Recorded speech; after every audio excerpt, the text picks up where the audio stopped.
Bueno, hermanos, dando inicio al estudio de hoy, quiero recapitular este subtema de la adoración aceptable. ¿Qué recuerdan ustedes que es la adoración aceptable? Les escucho en sus palabras. ¿Qué es aceptable, agradable delante del Señor? Fíjense que los textos que terminamos leyendo la semana pasada eran textos muy bonitos porque al final nos llevaban a el peso de la gloria, el, el valor, el contenido del nombre del Señor. Tributen al Señor la gloria, lo que amerita, lo que de verdad significa su nombre. Es decir, que nuestra adoración refleje el valor que hay en Dios. Adoren al Señor en la majestad de la santidad. Y den al Señor la gloria debida a su nombre. Somos nosotros de quienes se demanda esto, pero lo interesante también es que dependemos también, si ustedes recuerdan, del Señor para poder hacer esto. La semana pasada terminábamos precisamente hablando un poquito de cómo el Espíritu Santo es quien nos permite a nosotros obrar de una manera en la cual imitamos al Hijo, mostramos la perfecta obediencia de Cristo en el mundo y nuestras vidas se vuelven, si ustedes recuerdan, aquello que complace al Señor. Así como dijo el Padre, ¿qué fue lo que dijo el Padre cuando Jesús es bautizado?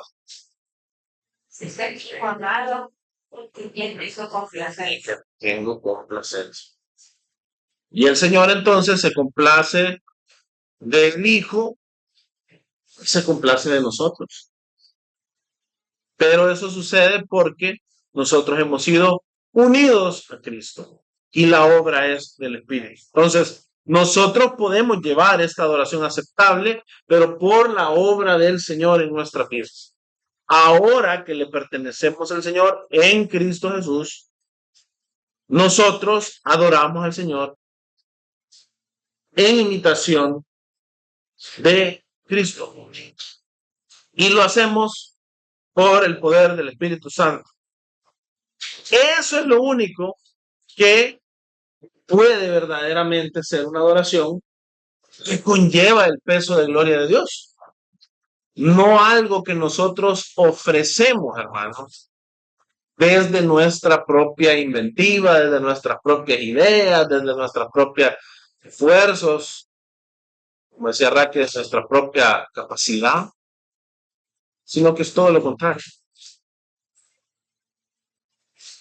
¿Qué los lleva a pensar esto? ¿O cómo relacionarían ustedes esto con lo que sucede entre Caín y Abel? Claro que hay una revelación previa y la revelación es la manera en la cual es cubierta la vergüenza de Adán y Eva. Entonces, ante esta revelación, en lo que dice hermana Norma, evidentemente acá había una enseñanza de sus padres a sus hijos. Uno de estos hijos opta por ofrecer los frutos de la tierra, que no es, ojo, no es menor, no es menor, la tierra estaba maldita, ¿cierto? Entonces no es un asunto menor. Lo que estaba haciendo Caín era decir, no me importa, tú, Señor, estás diciendo que la tierra es maldita y que no puede producir algo que honre tu nombre, pero yo voy a traer algo de mi producción desde la tierra maldita que honre tu nombre. Y eso, y qué bueno que tocó ese punto, hermana, porque eso es exactamente también el mismo tipo de respuesta cuando una persona se abriga en sus obras, tiene una respuesta también bien similar a la de Caín cuando le presentamos el Evangelio. Porque lo que hace Abel es nada más y nada menos que una comprensión muy temprana en la historia del Evangelio. Entender que nada que él pudiese ofrecer podía agradar al Señor y ofrecer a un inocente, como dice hermana Norma, ofrecer a un corderito, ofrecer su sangre, entendiendo que sangre fue derramada para poder cubrir el pecado. Es decir, la ofrenda de Abel no estaba queriendo impresionar a Dios. La ofrenda de Abel agarraba toda esta verdad del pecado original, esta verdad del Evangelio, que usted y yo oímos cuando vinimos a la fe. Recibimos esa ofensa del Evangelio. Y la adoración de Abel viene de tomar por buena la verdad de Dios, de que todos los hombres pecaron y están destituidos de la gloria de Dios. Y él no pretende impresionarlos, sino que Abel pretende venir al Señor bajo sus términos, que es lo que tenemos nosotros acá en la presentación. La adoración aceptable significa acercarse o comprometerse con Dios en los términos que Él propone y de la manera que Él la hace posible. La verdadera adoración es revelada por Dios y es posible gracias a su obra redentora, que es precisamente lo que nosotros vemos en la ofrenda de Abel, ¿cierto? Abel hace un sacrificio, es un tipo de Cristo, del Cordero de Dios. Y él comprende que hay una gracia futura en la cual él puede poner su esperanza de que el Señor va a salvarle de su pecado y va a salvar a la humanidad del pecado. Entonces, entendemos de una manera bien clara que nosotros no podemos venir y adorar como a nosotros nos place o se nos ocurre. Eso está bien temprano en la Escritura. Y luego ya lo vamos a ir reforzando, pero luego la Escritura va expandiendo ese tema de cómo es el Señor quien Él mismo nos salva para que a través de esa salvación nosotros le podamos hacer. Es Él quien se acerca a nosotros, es Él quien se revela a nosotros, es Él quien nos da los medios y es Él también quien nos dice exactamente cómo Él debe de ser adorado. Entonces, Salmo 29:2, tributen al Señor la gloria debida a su nombre. El valor que hay en su nombre. Y si tomamos el nombre del Señor, que Él es quien Él es, que luego nosotros aprendemos también en Apocalipsis que Él es el que era, el que es y el que ha de venir, y que entendemos que este es Jesucristo, la segunda persona de la Trinidad. ¿Cuál es la expresión más grande de la gloria del nombre de Cristo que usted encuentra en la Escritura? ¿Cómo su santidad, dice Jonathan? Pero todavía hay algo más impresionante en miras de la santidad para con nosotros pecadores. Su gracia, su obra redentora, ¿cierto? Porque podríamos quedarnos en decir, Dios es santo y salen los créditos de la película, fin. Y nos condenamos todos. Pero terminó ahí la historia. Me encanta a mí siempre citar Romanos 5:8. Cómo Dios muestra su amor. Que siendo Cristo murió por nosotros. Entonces, si nosotros vamos a tributar al Señor la gloria debida a su nombre, es en la contemplación que siendo Él santo, como decía el pastor Jonathan, y siendo nosotros pecadores, Cristo murió por nosotros. Nuestra adoración debe de ser una vívida proclamación de esa verdad del Evangelio. Póngase a pensar en todas las implicaciones que eso tiene. Y algunas de esas implicaciones, claro, si lo vemos desde la perspectiva vertical, salvífica hacia nosotros, qué bonito, ¿ah? Dios me salvó, qué bueno. Ahora, el tema es que también tenemos la invitación, vimos ya en los estudios anteriores, a que ese sentir que hubo en Cristo haya también en quienes. ¿Qué significa eso, hermano Isaac, para con tu vecino que tal vez peca constantemente contra vos? Que debes perdonarlo. Pero no es cualquier perdón, ¿verdad? No es un perdón secular. ¿Cuál es el perdón de Cristo? Le pregunto. Es un perdón con amor, ¿cierto? Es un perdón que cubre cualquier falta. Fíjense eso. Al punto que Jonás, cuando ve que van a ser perdonados gentiles, pecadores, se enoja. No le merecen. Entonces esta adoración nos lleva a nosotros a ser imitadores de Dios. Eso es lo que yo quiero que veamos. O sea, no se trata solo de, Señor, me salvaste y entonces vamos a hacer una noche de alabanza y vamos a cantar. Qué bonito, cantemos. Pero la adoración más grande que podemos elevar es cuando empezamos a imitar a nuestro Señor.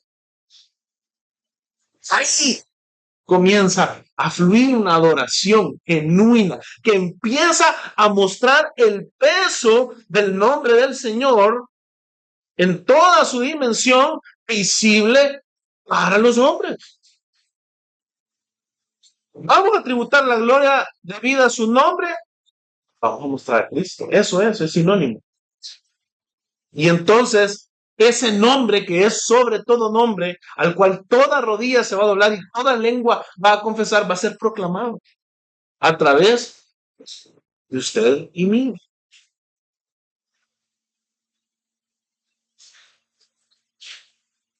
Entonces, entrando ahí en materia, los medios aceptables de adoración. Hay dos medios principales que podemos distinguir, podemos separar temáticamente que las escrituras nos muestran. El primer medio es la revelación. ¿Quién me quiere decir qué es la revelación? ¿Perdón? La escritura es revelación. ¿Solo la Biblia es revelación? La creación. La creación también es revelación. Muy bien. Ahora,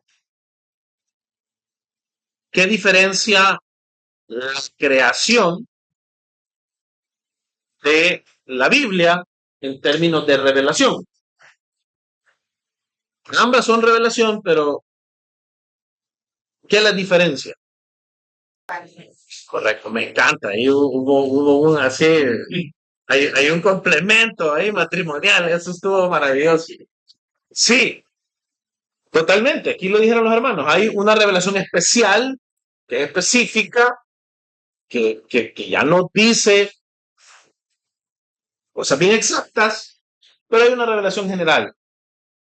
Pero es importante repasar este tema porque debemos entender de que la revelación general sí hace responsables a los hombres de su pecado. Mire, ese es un tipo de paganismo que hemos visto de bastante de menos y es bien grave. Es un tipo de paganismo bien común hoy en día. Hasta a veces a nosotros se nos sale la madre, está dañando a la madre naturaleza. Sí, se nos va a emprender, hermano, me anda diciendo esas cosas. Sí, porque es idolatría, realmente es otorgar casi que divinidad, no, casi divinidad a la creación y no al creador, que es precisamente aquello de lo que habla Romanos capítulo 1 del 18 en adelante, ¿verdad? Decidieron honrar más a la creación y no al creador. Y eso es exactamente, y esa es la razón por la cual si hablamos de medios aceptables de oración y hablamos de revelación, y ahí vos, mami, agregaste un argumento muy válido, esa es la razón por la cual cuando hablamos de revelación respecto a la adoración, hablamos de qué tipo de revelación. ¿Es toda la revelación o es un tipo específico de revelación la que nos lleva a una adoración aceptable a Dios? ¿Qué opina? ¿Toda la revelación nos lleva a una adoración aceptable al Señor, agradable al Señor? No. Y hay un motivo bien claro. No partimos de cero. Y eso es lo que muchas veces nos cuesta recordar. Todos pecaron, dice Romanos. O sea, tiene que ver eso, pero el fondo es la verdad del Evangelio de hay un pecado ahí que está de por medio. En cuanto todos pecaron, están. Entonces, ¿sabe qué pasa? Usted ve la revelación general y su enemistad con Dios, lo menos que lo va a llevar a usted es adorar al Señor. O sea, lo va a llevar a adorar a algún ídolo, algún Dios, ahí, como dice la mamá, el sol, la luna, que es precisamente lo que las civilizaciones antiguas paganas empezaron a hacer, empezaron a observar y empezaron a escribir eh, la luna, la diosa luna, el dios sol, porque la revelación general no es una guía para la adoración aceptable a Dios. ¿Por qué? Porque nosotros, separados de Dios, enemistados de Él, al contemplar la revelación general, lo que vamos a hacer es crear ídolos. Claro, y yo quiero que ustedes también, es bien complejo el caso de Gedeón, realmente, porque si ustedes se ponen a pensar, tampoco Gedeón tenía en sus manos la Biblia que hoy tenemos, y hoy ya está comentada, con separadores y todo. Entonces hay que entender que hay un aspecto progresivo acá en la revelación que también forma parte de la historia de Gedeón. Entonces Gedeón aparece recibiendo una respuesta afirmativa del Señor, bueno, afirmativa y negativa, porque invierte la prueba como para estar seguro, ¿verdad? Pero termina esto ocurriendo porque evidentemente el Señor está también mostrando misericordia de una condición en la cual no había el nivel de revelación que usted y yo tenemos hoy. Entonces podríamos decir que el Señor muestra aún ahí su misericordia, su gracia, a través de un tipo de revelación especial, porque no deja de ser eso, un tipo de revelación especial que hoy lo tenemos registrado en la Biblia. Pero incurrir en ese tipo de actividades, aforeros, casi que hoy en día, teniendo todo este cuerpo de escritura, donde usted tiene el consejo más seguro, la palabra más segura, profética más segura, ya no es algo que se hace sin que usted incurra en desobedecer al Señor. ¿Dónde usted puede hallar sabiduría? En la palabra. Entonces, muy bueno el tema que sacaste, porque precisamente A eso apunta esa misericordia del Señor que en este momento estaba siendo mostrada para con Gedeón, quien en ese momento solamente tenía la Torá detrás de él. Y más adelante, cuando ustedes leen, por ejemplo, los Salmos, los mismos Proverbios, están inundados no solamente de la Torá, sino que están inundados de las grandes maravillas del Señor que ocurren en Josué y en Jueces. Y muchos salmos son cantos de victoria de lo que el Señor ha hecho y cómo Él sacó de Egipto y cómo Él los metió a la tierra prometida y luego les dio la victoria sobre los enemigos y a pesar que ellos desobedecieron y fueron rebeldes, el Señor los salvó y el Señor los estableció.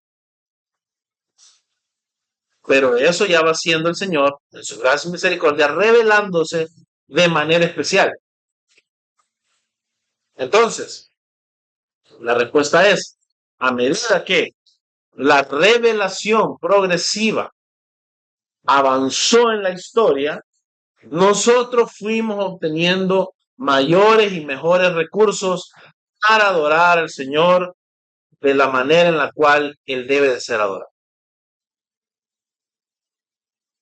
Él mismo nos fue enseñando, nos fue mostrando la verdad y nos fue mostrando, lo voy a decir así plano y llano, a Jesucristo por medio de su palabra. Entonces, sí, revelación, pero revelación especial. Y el siguiente medio está bien relacionado, que es la redención. Otro medio aceptable de la adoración es la redención. Y por eso fue bien apropiado que iniciáramos hablando de Caín y Abel. Y la redención vista como la vida y obra de nuestro Señor Jesucristo.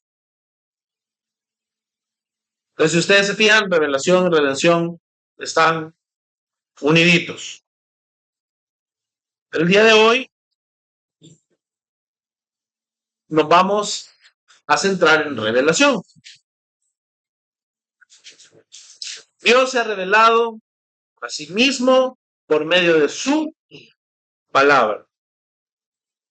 En el Antiguo Testamento dice esta lámina, Dios en el monte Sinaí estableció en gran detalle el patrón de adoración aceptable. Israel debía respetar estas normas para adorar a Dios de una manera aceptable. Cualquier desviación fue considerada como idolatría.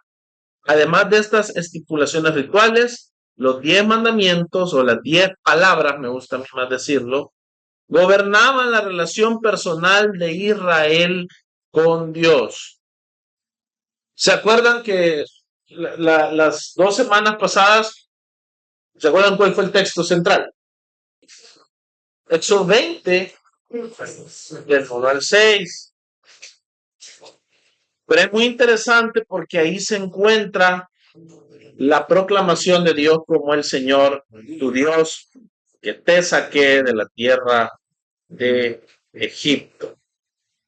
Entonces, nosotros vemos desde bien temprano que el Señor nos dice específicamente quién es Él, qué es lo que Él ha hecho. Y nosotros de entrada quedamos entonces gobernados por esa realidad. Este Dios es el único que merece ser adorado y por lo tanto no vamos a tener ídolos delante de nosotros. Ese ya es el segundo mandamiento. Ya no te vas a hacer imágenes ni de lo que está en el cielo ni en la tierra.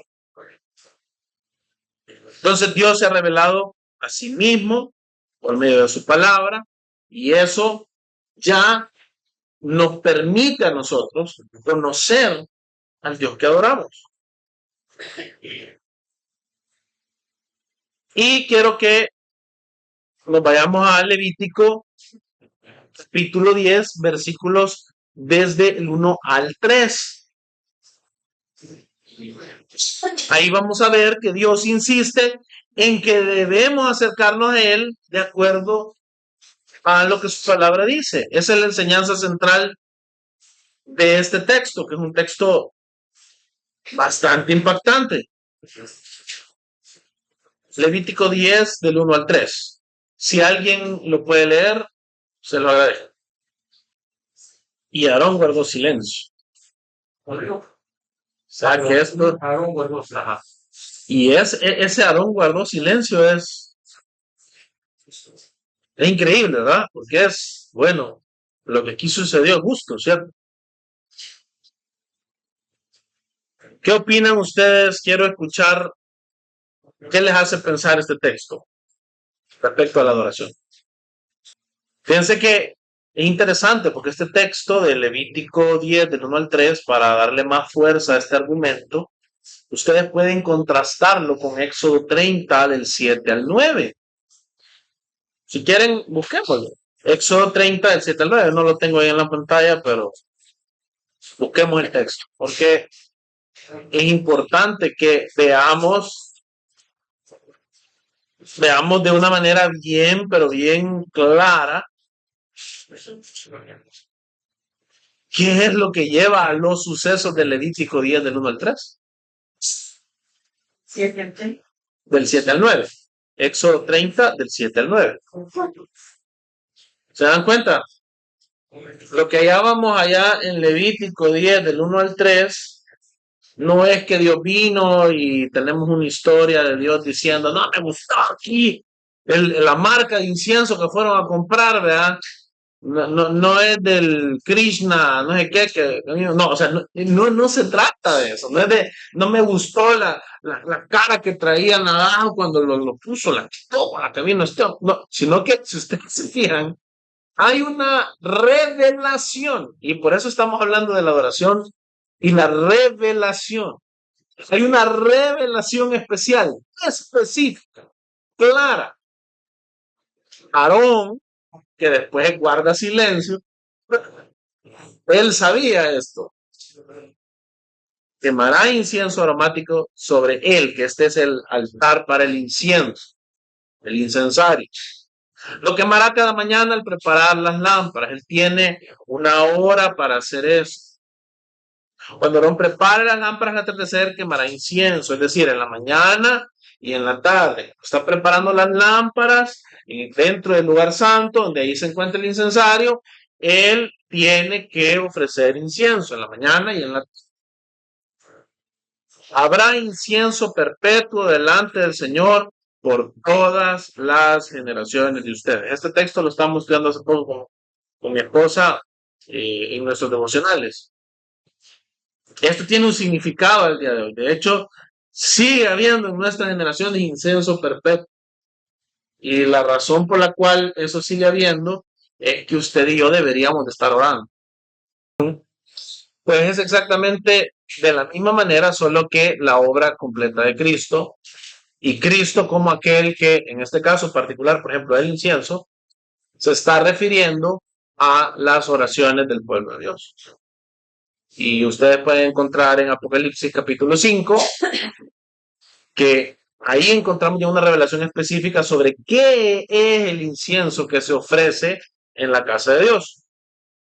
Apocalipsis 5 es la visión celestial y en Hebreos, el autor de Hebreos, o Pablo, nos dice de que el tabernáculo y el templo realmente son una copia de los cielos. Entonces, este incienso que debe de ser ofrecido, debía ser ofrecido por la mañana y debía ser ofrecido por la tarde y debía ser perpetuo.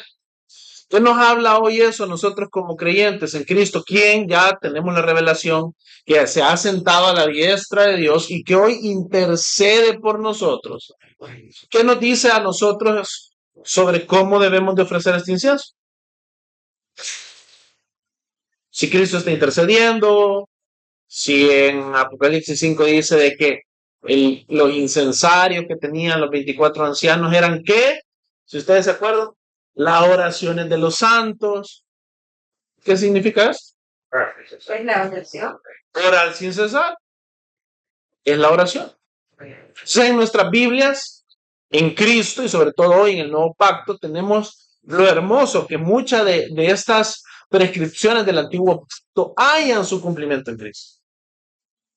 Y nosotros participamos de la dádiva de Dios en Cristo de todas estas verdades. Entonces, hoy ya no tenemos que hacer ni sacrificios, ni tenemos que esperar que venga Aarón o sus hijos y agarren el incensario, sino que hoy nosotros estamos altamente beneficiados de que Cristo es el sumo sacerdote que puede compadecerse de nosotros, quien se ofreció una vez y para siempre, y quien hoy, sentado a la diestra de Dios, intercede por nosotros. O sea, nuestros incensarios son nuestras oraciones. ¿Qué podemos tomar de esto? Podemos tomarlo perpetuo. Esto es atemporal. El Señor estaba revelando desde la antigüedad a su pueblo que era necesario que el pueblo ofreciera el incienso de manera perpetua. Por la mañana, es decir, iniciar el día, es necesario ofrecer el incienso al Señor, y por la tarde es necesario ofrecer el incienso al Señor. ¿Por qué? Porque intercedemos constantemente, porque la obra del Señor se ha hecho en medio de su pueblo y se ha hecho en el mundo. Entonces, de grosso modo, esa es la manera en la cual nosotros recibimos esta revelación hoy. Creemos que en la Biblia se encuentra todo aquello que es necesario para que nosotros podamos adorar al Señor. Y cabe también mencionar que el nuevo pacto, hermanos, en Cristo Jesús, también nos provee de muchos más ricos y mejores recursos. Porque les pongo un ejemplo.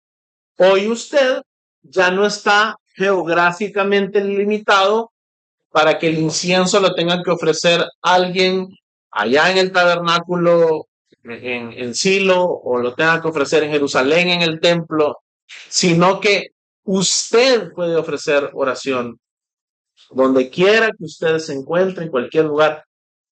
Saben que esto es bien complicado porque hoy tenemos recursos mucho más grandes en Cristo, sin embargo, no los valoramos y no los usamos.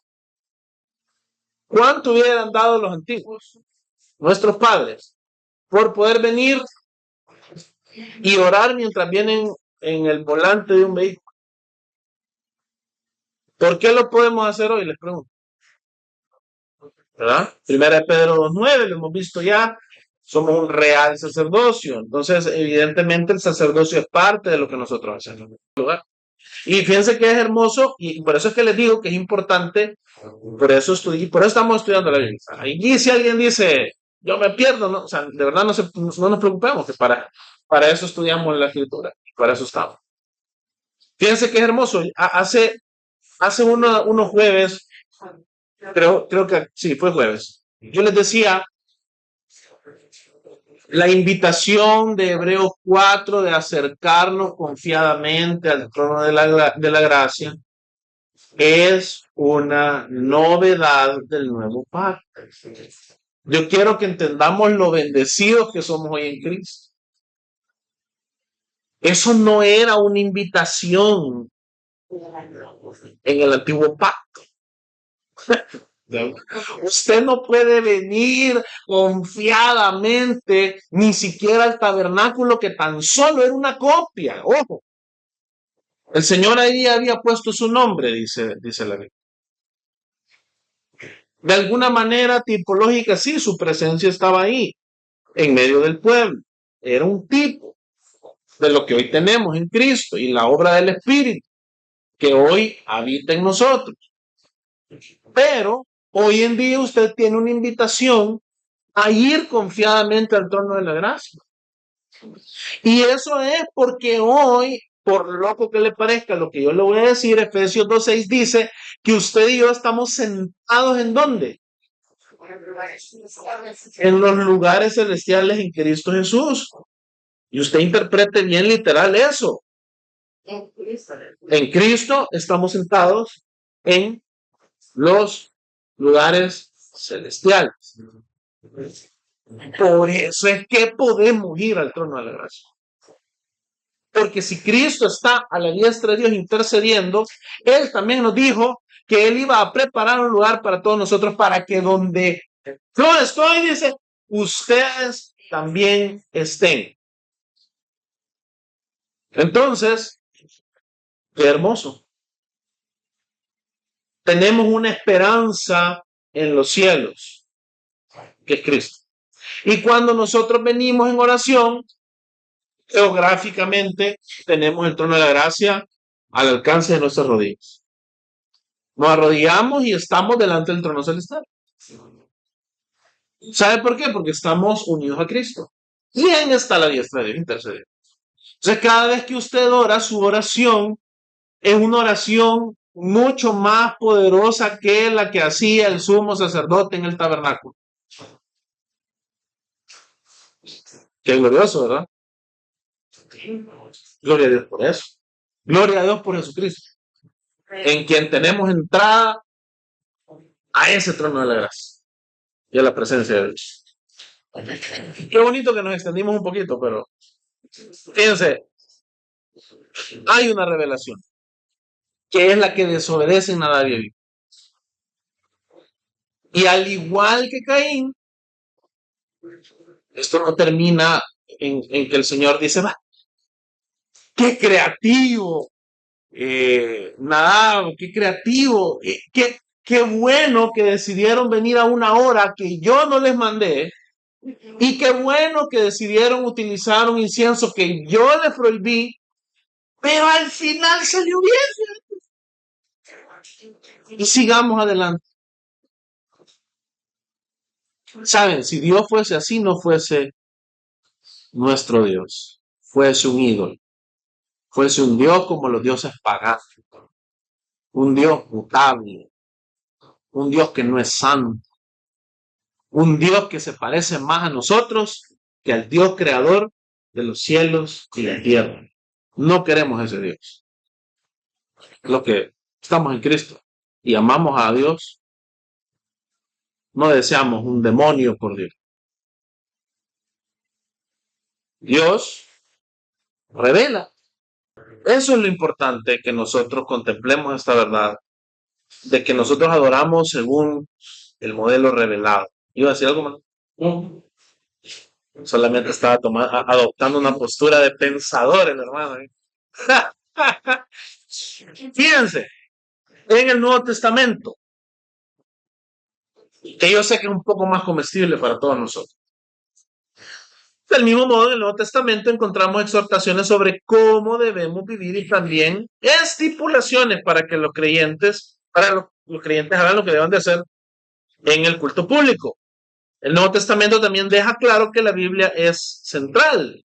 Es decir, la escritura, la revelación, la palabra de Dios revelada es central para el culto público. Hechos 2:42, fíjense lo que dice. Por tiempo, lo voy a leer, ahí los tiene. Dice, Hechos 2:42. Dice, y se dedicaban continuamente a las enseñanzas de los apóstoles. Literalmente la palabra apóstol, el apóstol es un mensajero del Señor.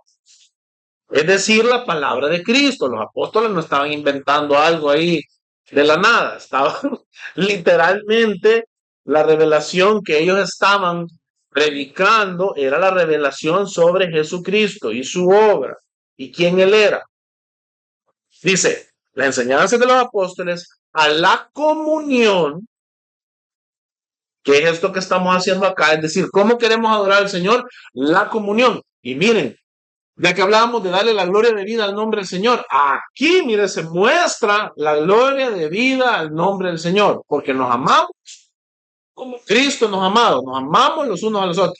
En esto conocerán que son mis discípulos. ¿En qué?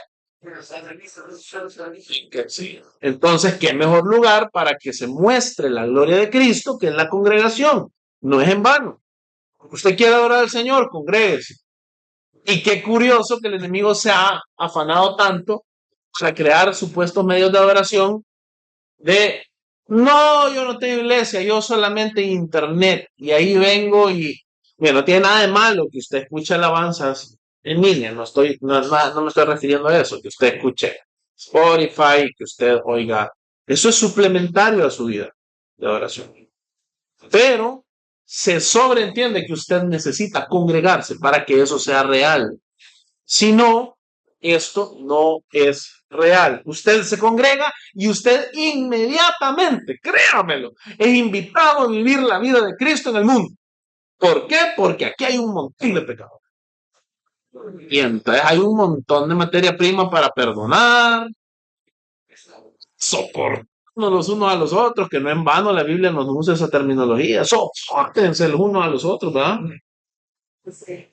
¿Qué será que hay que soportarnos, sí, hermano? La iglesia es el pueblo de Dios. Y ahí es donde la habita en medio. Usted no puede venir y desmembrar a la iglesia y decir, yo no. Ya lo hemos dicho varias veces, pero lo vamos a volver a decir. Como cuando dicen, yo amo a Jesús, pero no a la iglesia, porque la iglesia me ha hecho mucho daño. Pues ahí está el problema, usted no ama a Jesús. Porque Jesús amó a la iglesia, que le hizo mucho daño. Lo clavó. Por nosotros fue clavado. Entonces eso es una contradicción. Usted no puede venir y decir yo amo a Cristo, pero no amo a la iglesia. No se puede. Cristo amó a su iglesia con su misma vida. Y usted entonces es llamado a lo mismo. Fíjese qué interesante. Entonces a la comunión, partimiento del pan y a la oración. ¿Qué debemos de hacer cuando nos reunimos? Hacer estas cosas, enseñar la palabra de Dios, hermanos. Tener comunión, porque la comunión nos va a permitir poner en práctica la palabra de Dios. Partimiento del pan. Recordar nosotros a través del pan y del vino, la cena del Señor, la obra de Cristo y ser sustentados por Él. Fíjense, juntos. Y a la oración. Y la oración no está al final por menos importante, sino que está al final como con una conclusión fuerte. Debemos de ser casa de oración como iglesia. Primera de Timoteo 4:13. Entre tanto que llego, ocúpate en qué cosa? En la lectura de las escrituras. La exhortación, pero ojo, no hay exhortación sin antes que lectura de las escrituras, porque la exhortación no viene de Timoteo, aquí opina que aquí lo voy a exhortar en cuanto a esto porque me cae mal. ¿Qué rige la exhortación? Las escrituras, la exhortación y la enseñanza. La exhortación y la enseñanza vienen ¿de dónde? De la escritura. Si la escritura no es primero, lo demás no va a tener sentido, va a ser algo falso. Este es precioso e interesante. No nos podemos ahondar mucho, hermanos, pero lo vamos a leer. Primera de Corintios 14:26 dice, ¿qué hay que hacer? Pues hermanos, aquí Pablo está refiriéndose a poner orden a la reunión de la iglesia. ¿Qué es lo que hay que hacer? Ya que tenemos desorden, ¿cómo ordenamos? Dice, cuando se reúnan, cada cual aporte salmo, enseñanza, revelación, lenguas o interpretación. Y fíjense lo que dice aquí, que todo se haga para edificación. Es decir, nada de lo que se hace en la reunión de los miembros de la iglesia se hace para el deleite de algunos, para los sentimientos, para las emociones, sino para qué? Para edificación. Es decir, todo lo que nosotros practicamos en la adoración es para la edificación. Todo, absolutamente todo. Y todo parte de la palabra de Dios. Usted puede aportar un salmo, usted puede aportar una enseñanza. Esto es palabra de Dios. Revelación. ¿Qué es revelación hoy en día? La revelación es la palabra del Señor. Obviamente, en el contexto de Primera de Corintios se estaba todavía escribiendo la Biblia. No había llegado todavía en ese sentido lo completo. Se estaba escribiendo, el canon no se había cerrado, evidentemente en ese contexto histórico, así que bueno que sacaste porque ahorita me va a ayudar un montón. Así como Gedeón no tenía más revelación en su momento, también estos hermanos todavía no tenían buena parte de la revelación, no tenían sus Biblias empastadas como usted la tiene. Evidentemente había nueva revelación que era dada a los profetas del nuevo pacto. Lenguas o interpretación. Y las lenguas eran muy importantes por dos cosas. ¿Qué se acuerdan ustedes que les enseña acá Pablo a los corintios que eran las lenguas? Eran idiomas, pero ¿cómo funcionaban?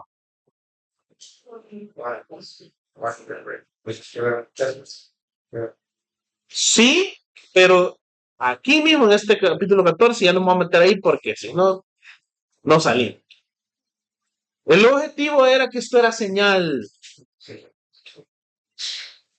Y era una señal de dos cosas, ¿verdad? Juicio para la nación de Israel, que ahora en lengua extraña el Señor estaba hablando, pero también es una señal para los gentiles. Hoy he salido por ustedes y se ha deshecho aquella maldición que ocurre. ¿En dónde es que se dividen las lenguas?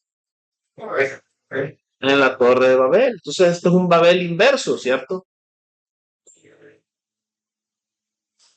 Y hoy nosotros estamos acá literalmente hablando en lenguas. Sí, la versión consumada de las lenguas. Yo les estoy hablando en español, imagínense. Eso era impensable en este momento. Impensable que alguien en un continente no descubierto, y a mí me encanta remachar eso para que ustedes vean la gloria de Dios y de su obra en el mundo, en un continente no descubierto, en un idioma que todavía no se había desarrollado al punto de ser el español moderno, hoy estamos con una traducción preciosa de la Biblia en español, hablando de las maravillas de Dios, cuando antes todo esto solo se encontraba allá en el Antiguo Pacto en hebreo. Y hay otros hermanos hablando en inglés. Y a veces viene mi amado hermano Mike y me toca hacer interpretación de lengua. Literal. Y eso no significa que este no era un don milagroso y de señal. ¿Cierto? El don de lenguas entonces está amarrado a la edificación. No está amarrado al éxtasis, está amarrado a la edificación. Y obviamente nosotros hoy vemos una versión madura. Por eso, obviamente, algunos pueden decir, pero ¿cómo es una versión madura si hoy en nuestra lengua materna la aprendemos porque nuestros papás no hablan o después me tengo que ir a meter a la Academia Europea y aprender algún idioma? ¿Cómo es eso más maduro? Bueno, le voy a poner un ejemplo. ¿Qué pasó con el maná cuando Israel entró a la tierra prometida? Cesó. ¿Qué tenía hoy Israel? Tenía tierra. Y si tenía tierra, podía hacer ¿qué? Sembrar. ¿Qué es más glorioso para ustedes? ¿El maná o aquello que ya es el fruto de hombres que han cultivado la tierra? ¿En qué creen ustedes que Dios es más glorificado en sus propósitos en el mundo y en su pueblo? ¿Y qué muestra más madurez? ¿El maná o la cosecha del pueblo? La cosecha. La cosecha ya muestra madurez. Hoy somos imitadores de Dios. Dios antes nos daba Gerber, ¿verdad? Veníamos ahí en el desierto, éramos inmaduros, nos tenía que enviar hacia las palomas para que cayeran y pudiéramos comer carne, nos enviaba el maná, era un Gerber, era facilito, ¿cierto? Pero hasta eso hacía mal el pueblo, ¿ah? El Señor decía, "Va, miren, los días tienen que, sí, hay que recoger, los días de la semana van a recoger para ese día, y cuando sea el sábado, ya ustedes van a tener, porque el viernes van a recoger, y ya salían los necios el sábado a recoger, y hacía todo al revés. Pero, qué hermoso, porque hoy, de la misma manera, nosotros, esto sigue siendo verdad, o sea, lo que dice la palabra de Dios sigue siendo verdad. Hoy, para la edificación, nosotros hablamos estas cosas. Y entonces, el parámetro es, ¿estamos siendo edificados o no? Pues nosotros compartimos la palabra. Seguimos adelante, porque si no, no terminamos. ¿Cómo entonces? Y ya interesando bastante en lo que la hermana se preguntó. ¿Cómo entonces es instruida la adoración en la Biblia? Hay algo que se llama el principio regulador. Y aquí vamos a hablar un poquito brevemente de temas de la historia de la iglesia. Cuando se da la reforma protestante surgen, digamos, de entre los reformadores, surge la línea luterana y surge la línea reformada. Y en la línea luterana, aquí estoy siendo bien a grosso modo. ¿Sí? Lo que pasa es que el presbiterianismo va del lado reformado, igual que nosotros que somos bautistas reformados, vamos de ese lado. Pero están los hermanos luteranos. Los hermanos luteranos, ellos desarrollan un principio de la adoración que se llama el principio normativo. ¿Qué dice el principio normativo? Es prácticamente, si la Biblia no lo prohíbe, nosotros lo podemos hacer. Ese es el principio normativo de la adoración, sostenido hasta el día de hoy por los hermanos luteranos. Hermanos, son hermanos, aunque tengamos diferencias, son hermanos. Sí, porque a veces ya nos anatemizamos entre hermanos y son hermanos. Son equivocados en esto, pero son hermanos. Entonces, el principio normativo es ese. No, la palabra no lo prohíbe, démosle. El problema con eso es que eso se abre a un montón de interpretaciones y a un montón de vacíos.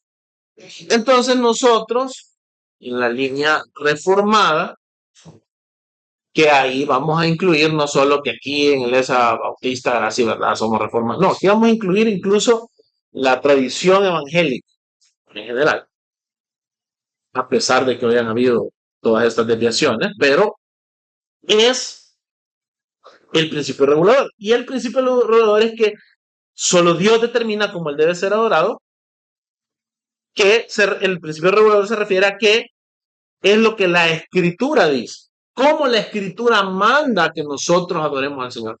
Ese es el principio regulador. Vamos a adorar al Señor solo como la escritura dice. Si la escritura lo dice, eso vamos a practicar. Sí, que prácticamente te sirva. Correcto, es como decirme, esto es lo que el Señor manda. Y solamente esto vamos a hacer en la iglesia. No vamos a venir y tener ningún tipo de creatividad más, como bien decía hermana Josefina, no es que a mí se me ocurrió ahorita algo mejor, sino que el Señor ya nos dijo. Eso es lo que va a moldear y regular nuestra adoración corporativa. Este principio establece que nada debe ser requerido como esencial para el culto corporativo, excepto lo que es ordenado por la palabra de Dios. Y vamos a cerrar con estos dos textos. Juan 4, del 23 al 24. Fíjense lo que dice la palabra de Dios. Pero la hora viene y ahora es cuando los verdaderos adoradores, ojo, verdaderos adoradores, adoración verdadera, adorarán al Padre en espíritu y en verdad. Porque ciertamente a los tales el Padre busca que lo adoren. Su versión, si es la NBLA o la LBLA, va a tener espíritu en minúscula. Dios es espíritu. Y literalmente ahí el griego junta las dos palabras, ¿verdad? Dios y Espíritu están ahí. Referido la tercera persona de la Trinidad. Y los que adoran deben adorar, y también usted en su versión va a tener por la palabra que se ocupa en el griego ahí, pero el sentido es referido a una adoración espiritual en el espíritu, pues, en la persona del espíritu. Dios es espíritu y los que adoran deben adorar en espíritu y en verdad. Ojo con eso, porque cuando entendemos nosotros que Dios es espíritu y que Dios, el Espíritu Santo, es el que rige la adoración, el Espíritu nos fue enviado a nosotros para que nos enseñara qué cosas. La verdad, ¿sobre quién? Sobre Cristo, quien es la palabra encarnada. Entonces, si nosotros somos verdaderos adoradores, vamos a adorar en espíritu y en verdad. Y el espíritu nos va a llevar a una adoración bíblica, no a una adoración mística. Y esto es bien importante porque lamentablemente muchos cristianos al leer descuidadamente estos textos, leen espíritu y en verdad y se imaginan una especie de éxtasis o de espiritualidad pagana, y no es eso lo que se está refiriendo. Se está refiriendo a la obra del Espíritu, la tercera persona de la Trinidad, quien va a guiar nuestros corazones y ya no la carne. En el Espíritu, dice Gálatas 5, pero no se refiere a mi espíritu humano. Sé espiritual, porque eso enseña los gnósticos. Yo voy a buscar un nivel de iluminación, voy a elevar mi espíritu. La materia es mala, lo espiritual es bueno, eso es falso, eso no es verdad. De hecho, la gloria eterna va a ser material, va a ser física, va a haber una nueva creación, literal, no va a ser éter. Entonces, no, la materia no es mala. La espiritualidad bíblica, entiéndase, es del espíritu. Entonces, los verdaderos adoradores adoran en espíritu y verdad, porque esa es la adoración que viene de Dios, el Espíritu. ¿Quién nos muestra a Cristo? ¿Quién glorifica al Padre? Entonces, si usted es un verdadero adorador, usted es un adorador lleno del Espíritu. Y el Espíritu lo guía a usted a ser como Cristo. El Espíritu lo impulsa a usted a obedecer la palabra de Dios que usted lee. Le da el poder, la capacidad para vivirla, para andar conforme a ella. Usted es un adorador espiritual. Eso dice Juan 4, el 23 al 24. Pero con esto cierro, 1 de Pedro 1, del 20 al 21, nos dice algo súper hermoso que se suma a lo anterior. Pero ante todo sepan esto, que ninguna profecía de la Escritura es asunto de interpretación personal. Ojo con eso, porque tiene todo que ver. Nosotros no andamos acá, no, yo creo que esto o aquello, lo que el Señor le, yo lo interpreto de esta manera, voy a interpretar de esta otra. No. Ninguna profecía de la Escritura es de interpretación personal. Ninguna profecía fue dada jamás por un acto de la voluntad humana. Nunca la profecía vino porque un humano se le ocurrió algo, sino que hombres inspirados por el Espíritu Santo, y ahí está en rojito igual, de parte de Dios. ¿Qué es lo que inspira el Espíritu? La palabra. La palabra. ¿Qué es ser un hombre que anda en el Espíritu? Es un hombre que anda en la palabra. Y saben, no es casualidad. El Espíritu inspira la palabra. ¿Cómo fue concebido la palabra encarnada por él? Espíritu. ¿Se da cuenta? ¿Cómo puede ser formado Cristo en usted y en mí? Por el Espíritu. Entonces, nosotros, amados hermanos, nos regimos por ese principio regulador, que es una adoración en el Espíritu. Quien es quien nos da la palabra y quien hoy en día nos da la capacidad para interpretar. Quien hoy en día lo hace, sobre todo, y ahí nos vamos a centrar ya el otro jueves, y ya hoy sí termino. El otro jueves nos vamos a centrar ya en la redención, que es centrado en Cristo Jesús. Sí, yo también hice ese mismo adentro de mí cuando vi la. Así que hermanos, gloria al Señor por este tiempo. Vamos a quedar ahí, pero vamos a cerrar orando. Señor Padre Celestial, te agradecemos porque tú eres bueno y porque para siempre es tu misericordia. Y esa misericordia es mostrada en que tú nos hablas, en que tú nos enseñas, en que tú nos instruyes, en que tú sigues obrando, Señor, poderosamente por medio de tu Espíritu, en medio de tu iglesia, y sigues, Señor, trayéndonos a la verdad de Cristo Jesús. Gracias, Padre, porque no nos has dejado a la deriva. No simplemente viniste y nos salvaste y nos dejaste en una condición deplorable, sino que hoy tu obra, Señor, nos santifica, nos transforma, Señor. Y gracias porque para eso tú nos has dado tu palabra. Yo te pido que podamos anhelar ser verdaderos adoradores. Que son esos adoradores en espíritu y en verdad. Señor, que esa obra del Espíritu que nos lleva a la verdad de Dios en Cristo se ponga en acción en nuestras vidas. Es mi oración.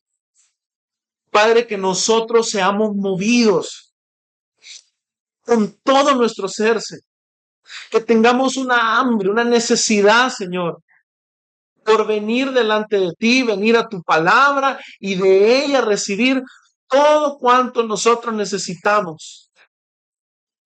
Padre, no queremos ser autócratas. No queremos, Señor, negar la eficacia de tu evangelio a través de vidas llenas de autosuficiencia, llenas de orgullo, que al final es una negación de tu evangelio. Sino, por el contrario, queremos nosotros, Señor, recibir de ti esa revelación de tu palabra para poderte adorar como tú, Señor, lo has establecido. Y por sobre todas las cosas, hacerlo sobre la base de ese glorioso evangelio del Hijo de Dios que vino al mundo para salvar los pecadores, para rescatar lo que se había perdido. Que nosotros vivamos la vida de Cristo en este mundo y que esa sea la adoración gloriosa, poderosa, agradable delante de ti, Señor. Que también seamos hombres y mujeres de oración, para que el incienso esté siendo ofrecido perpetuamente en tu casa, Señor, por todas nuestras generaciones. Ayúdanos, Padre, a vivir de esta manera. Y ayúdanos, Señor, a seguir anhelando conocerte más. Te agradecemos, Padre, por también la oportunidad de adorarte a través de las ofrendas. Te pido, Señor, que lo hagamos en esa verdadera adoración que estamos aprendiendo, comprendiendo que te pertenecemos a ti y que todo cuanto tenemos y somos existe para ti. Que de esa manera, Señor, comprendamos que el sostén de tu obra es nuestra responsabilidad y lo hagamos con amor. Te agradecemos, Señor. En el nombre de Jesús hemos orado. Amén. Dios te bendiga. Realmente es un privilegio para nosotros que puedas escuchar el mensaje de la palabra de Dios. Esperamos que Dios obra en tu vida grandemente a partir de lo que puedas escuchar y aprender a través de este sermón. Sin embargo, creemos que solo este sermón es insuficiente y no debería de suplantar por ningún motivo tu asistencia a una iglesia local. La iglesia local es el medio por el cual Dios obra en la vida de su pueblo. Te motivamos a que busques una iglesia sana donde congregarte o puedas contactarte con nosotros en nuestras redes sociales para que nos puedas visitar. Será un gusto poder servirte y que podamos juntos adorar a Dios en comunión con sus redimidos mientras aprendemos de su palabra. Que el Señor te bendiga.